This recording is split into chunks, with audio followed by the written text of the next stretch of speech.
All right, hey, this is James. So I just want to welcome you back to video 2 of Build Your Economic Power. That's the name of the channel. And in this video, we're going to be talking about some very cool stuff. It's called the psychological cost of being fully dependent on your job. Think about that. The psychological cost of being fully dependent on your job. What is that psychological cost? So, some people basically think that financial dependence is just a money problem, okay? But it's not. It's a psychological problem. And you know that dependency changes on how you show up at your job, how you sleep, and what you believe you're capable of. That's how dependency changes when you want to start making changes in your life and start building other income to start not depending on your one income for your life. Okay, so what's the problem here? The problem is that financial dependence means one income, as we just discussed. It's a source that's carrying your whole entire life. And when that's true, you start living from protection, not power. You start living your protection mode. You're very careful about things. You're not living from a standpoint of I can build this other thing. I can possibly be successful. But if I'm not successful, then I may learn some things. You're not living from that standpoint. And from anything you've learned in life, from even failures of learning. For example, I opened a YouTube channel. Okay, I thought I was gonna make YouTube lots of money on YouTube, so forth at one time. I didn't. I made zero. But I learned some really cool things. You know what those cool things were? Those cool things were I learned that there's a difference between viewers. I learned that there's long view videos, viewers, and short videos. You know, the shorts are the ones you scroll up and down, your dopamine level goes haywire. Okay, those type of people who watch those are a different niche. Those are for basically saying, hey, I'm trying to get your attention over here, I've got something that I offer. But the likelihood of people clicking through that are slim. Where attention gets at are long videos like this one. Now, short videos are good for awareness. You know that, oh, something's out there, oh, that's interesting. And some people may go, oh, let me check that out more and look at a long video, so on and so forth. Is what all long video creators are really hoping for. But did I make any money off of all those videos that I created? No, but you know what I gained? I gained that knowledge, and I also gained over 100,000 views off of a lot of shorts, which means I told a lot of people that, hey, I have a channel, and I gained over 2,500 subscribers. Most of them, probably 98, 99% of them, were from shorts. But if I never did that and I never applied myself to opening that YouTube channel, even though I didn't make any money from it, I learned a ton on what to do next when I open up other YouTube channels. See, everything in life, everybody's they're scared of things.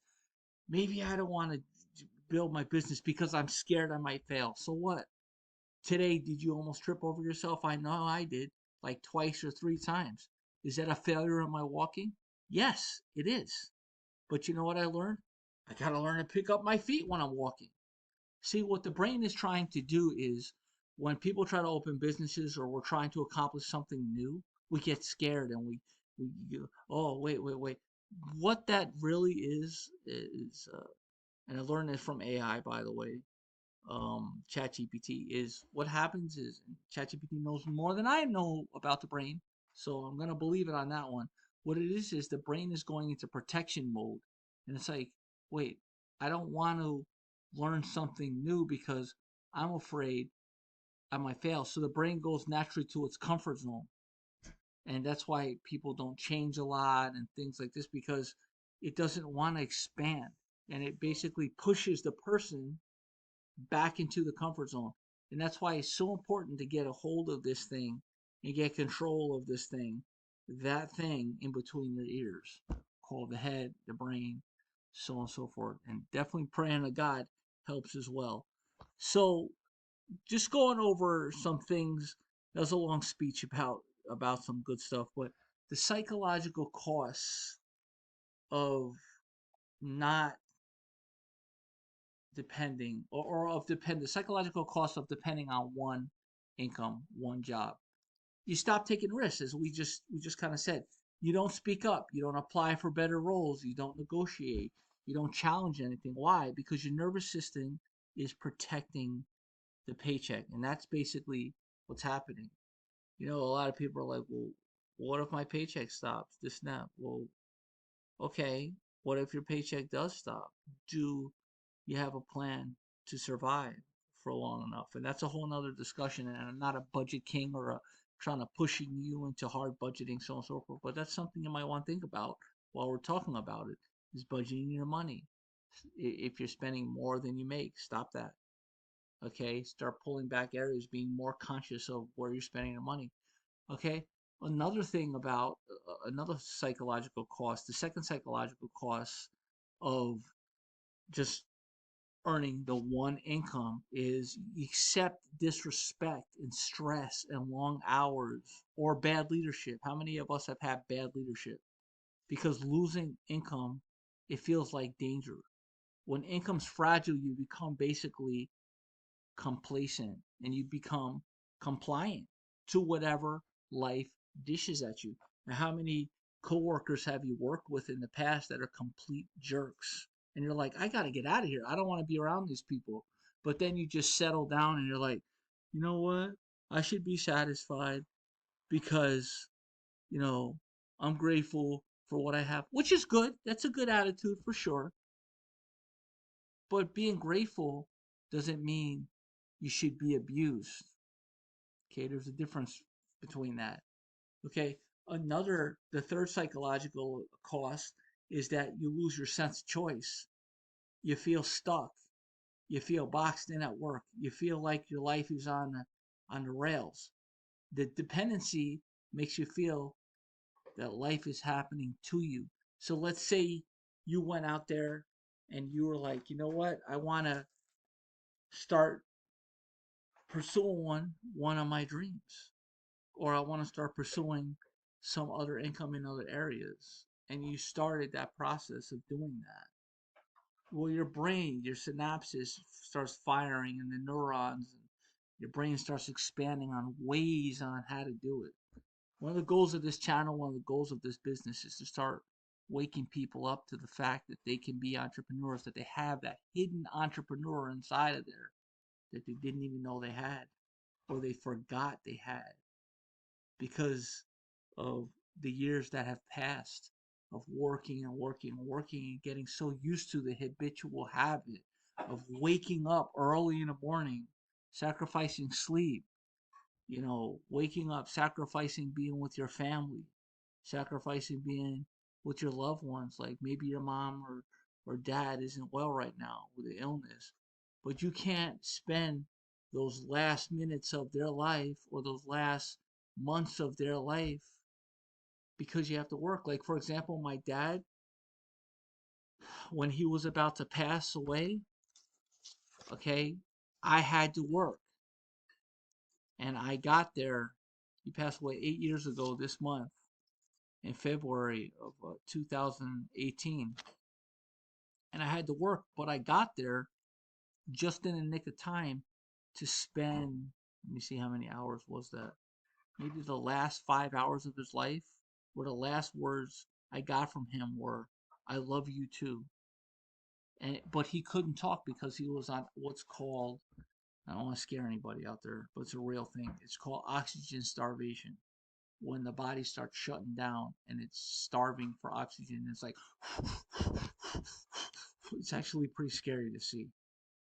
And he could talk, and he said, uh, your son's here. What? My dad got out of it, and I go, hey, Dad, how's it going? And he held my hand really tight, and he held me, and he said something, And I couldn't hear what he said because he couldn't get it out. But I just said, okay, Dad, no problem, no problem. I said, we love you. I love you. He goes, I love you too. And then right back to the oxygen starvation. So his body was passing away. But because I didn't have that time where I could have been there for him because I was working for one income, just one income, I missed those last days of his life. And it's sad. We all go through it because we're so worried about our one income and we're missing life as a whole because of our one income. Anyway, all right, so let's get on with it. The fourth psychological cost is imagination starts to shut off because we're so used to, we stop dreaming. We're so used to being at work. We stop building. We stop thinking about what could be. Not because we're lazy, but because we're in survival mode. There's a reason for that. The fifth one, the psychological cost, is we carry quiet fear. Even if you never say it out loud. What if I get fired? What if something happens? What if I get sick? What if my family needs me? This is really tied to real life here, folks. That's why people get hit with a crisis sometimes and they collapse fast because they have one income. They're spending so much time just to make one income. It's scary when you think about it. It really is. I've done it before. And to certain degrees, I'm still doing it. But I've got more than one income now. Thank God. Thank you, Lord.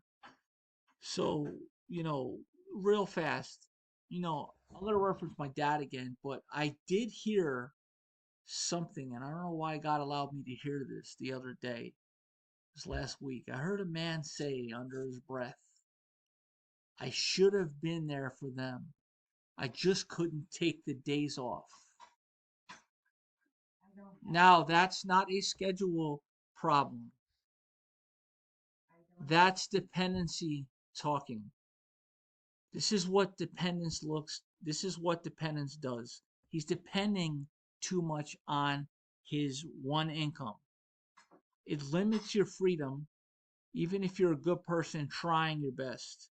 The poor guy said, I should have been there for them. I just couldn't take the days off. Now that sucks. That could have been because of his PTO. That could have been because of his manager was saying, no, you can't take days off, or he was traveling, or whatever it was. And maybe somebody in his family was passing away too. And he should have been there for them. It's sad. It's really sad.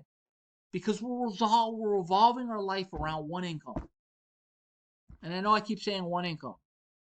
But I really want to hit home with one income. So I'm going to reframe, okay? So this is why I'm talking about all this economic power.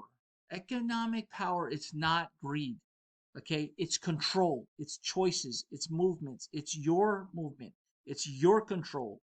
It's your choices. You don't need to quit your job. I'm not saying go quit your job right now. Heck no, don't do that. You might be in more financial trouble.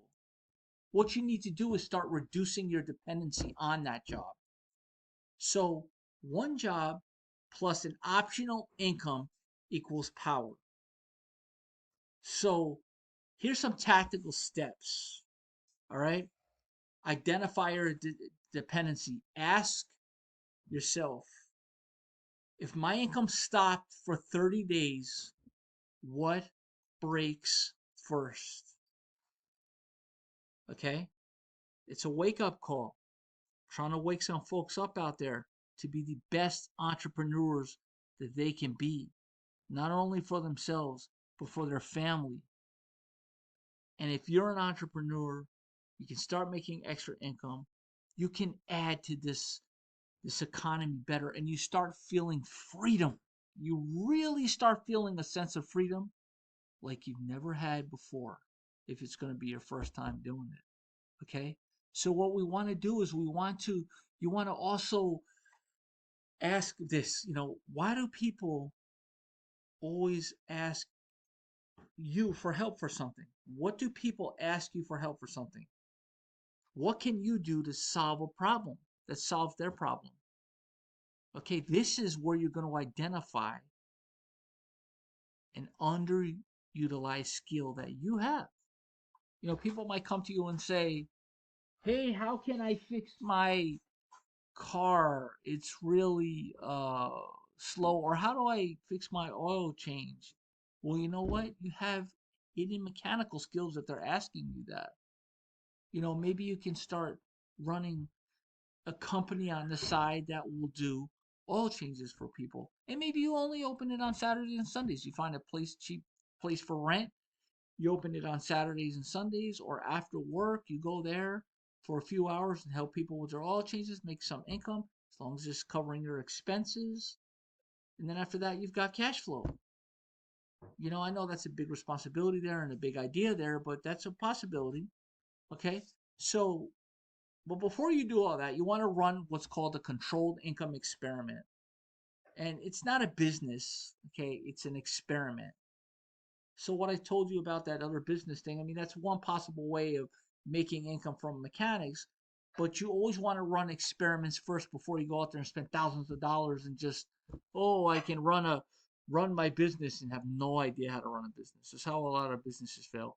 So, run some experiments. For example, a tutoring or a coaching, a handyman or a handywoman, some kind of home service, resume help. What kind of skills do you have? Bookkeeping, content editing, content writing, content recording, like I'm doing here, sales consulting. Maybe you're good at detailing cars. You're really good at cleaning your car. Choose 2 to 3 to fit your voice. Your goal is not $1 million here, folks. Don't let's stick to reality. Your goal is to make the first $500 to $1,000, which will be optional income. Okay.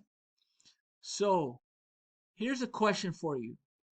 If you had to generate $1,000 in 30 days without quitting your job, what would you try? I want you to drop it in the comments down below. And then do me a favor, if you've liked this video, subscribe and hit that notification bell. Because this channel is about building optional income and reducing dependency on just one income with structure and control. And I thank you very much. So, this is James, and this is, you are going to love this channel. And thank you for subscribing if you have already. If this is video 2, the next video we're going to really be talking about some good stuff as well. But please subscribe, like, and in video 3, we are going to talk about that $1,000 optional income shift. How do we get there? Some ideas. $1,000 changes psychology more than people realize. You could also make that money and save it too. All right, folks. I got a $97 class coming up soon.